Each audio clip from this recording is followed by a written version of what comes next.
This video is about active listening, as the thumbnail and as the title says. Active listening is crucial. If you want to do well in life and be extraordinary, far beyond the ordinary, you have to engage in active listening. You have to understand what it is your client wants. For instance, in a sales position, if you're doing a sales presentation, asking good questions is absolutely fundamental to your success. 1 out of 20 sales is just mediocre and it's just going to get you by. 1 out of 10 sales is a major improvement. 2 out of 10 sales, now you're onto somewhere. How do you get that ratio, the 2 to 3 out of 10 sales? Ask good questions and active listening. Keys to active listening, there's 3 of them. The first key is when you ask a question, pause after they've responded. Don't just jump back in on them. We have this urgency, this major urgency to talk. And I'm doing it here in a talking head video. But when you're, for instance, as using my example, doing a sales presentation, you have to listen. You have to allow your prospect or allow your customer or allow your potential client to finish their sentence. If you just jump in on the back of what they've said, you're liable to jump in on them not being able to finish their sentence. That's not going to make them feel good. Do you feel good? You watching this now, if you're speaking and someone jumps in before you finish, do you feel good? I'm asking you a question there. Well, they don't feel good either. If you've asked someone a question, allow them the time to respond in full. Fully respond, a full response. That means you pause before you respond.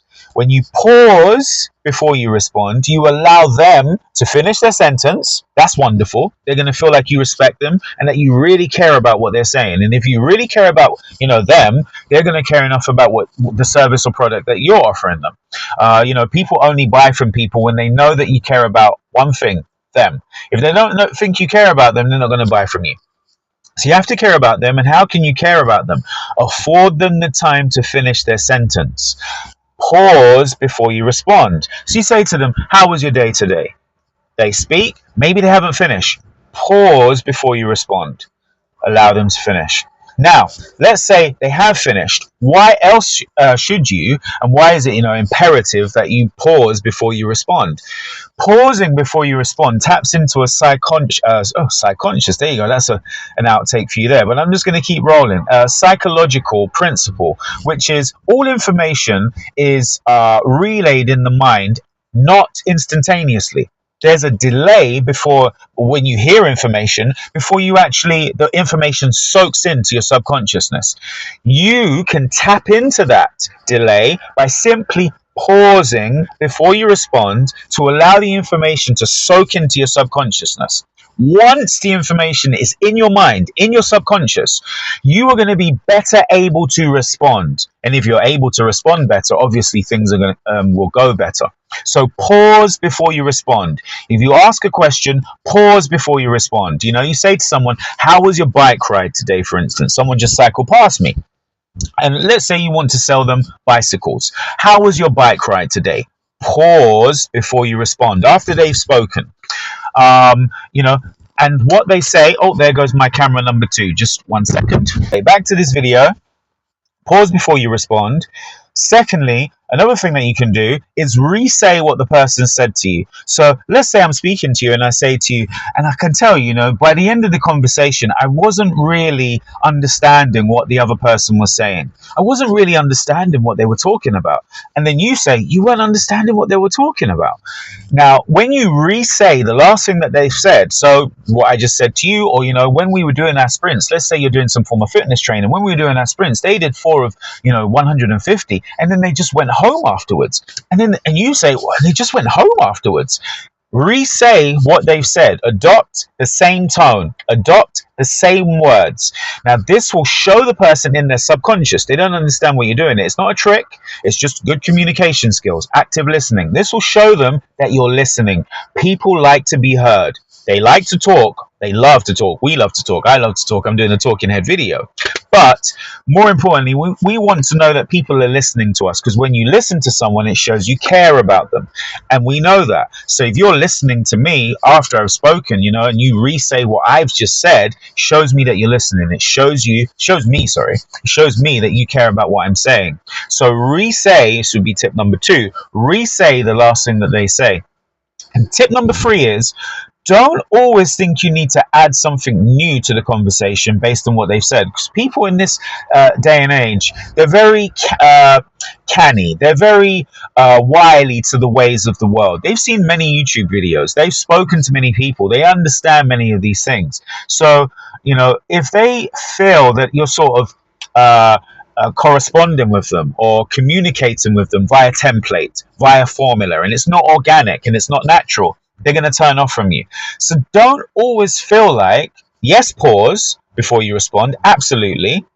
That will show courtesy, that will show respect, and that will show you care. But, and as well as that, re-say the last things that they've said. That will keep the communication going. That will keep the conversation going. That will show them that you're listening, actively listening to what they're saying. But the number three to be, a very good active listener is don't always feel you need to add something else or a new element or something witty or something constructive to the conversation. Sometimes you can just not say anything. And believe me, that's a very powerful situation to be in a conversation, to have a longer pause, to not add anything at all. The other person, if they've said the last thing that's happened in that conversation and then there's a pause, they will actually like that. You know, people don't always feel like enamored by a situation where talking is just continuously happening. They like that pause. You like that pause. Not necessarily in this video. You're just going to scroll on. You want to be entertained. You want information in this video. You want me to bring some value to you, to your life. You know, if you, for instance, in this instance, need to improve your listening skills, you want me to give some information that's going to be valuable to you. So I have to keep talking, and I don't really mind that. As you can see, I talk a lot. But I was in sales and I did a lot of sales, so talking is crucial. You get on the phone, you sell, you flog people things. And, I used to get on the phones and flog people things. Done extraordinarily well. I have 2 children, skiing and Disneyland, all these things twice a year. Wonderful. Now I'm public speaking essentially, and I'm trying to help people improve their, in this case, it's all communication skills. Active listening is communication skills. But that longer pause, where you don't add anything else to the conversation, where you simply just reflect on what was said, that reflection is powerful. That absence of words is powerful. I can assure you, in this modern age where everybody's just going at 1,000,000 miles an hour, a little bit like me, maybe not as fast as me, where you have a chance to have some reflection in the here and the now, like a mindful absence of words, where you just pause. That is powerful. Even in this video, if you're still watching, you found that powerful. And I know you're probably saying, well, yeah, because you just talk so much. It's a talking head video, guys. I have to talk. I'm sorry. But if you are watching this far, that was the 3 points. Absolutely pause before you respond. You ask good questions, but pause before you respond. Allow them to finish their sentence. So number 2 is re-say what they've just said. Same tone, same words. That's going to flow. The conversation's going to flow so much better than it otherwise would if you just re-say what they've just said in the same tone and the same words. Re-say what they've just said. Same tone, same words. That's number 2. Number 3, don't feel you have to add something to the conversation. Embrace the absence of words, the longer pause. Do that, and you'll find your conversations have more depth to them. They're richer conversations. The communication between you and the others could be many people, or it could just be one person. It's going to be a richer experience. It's going to be a richer conversation. It's going to be a more fruitful conversation, one that both of you feel better about afterwards. Again, if you've enjoyed this video, please like and subscribe. It's going to help me make more videos like this. At this point, I should link to something, and I guess I'm going to link to my first video because I haven't got a 4th video. This is my last recording for today. So please watch this video somewhere around here. I'm going to link, and it's on communication skills.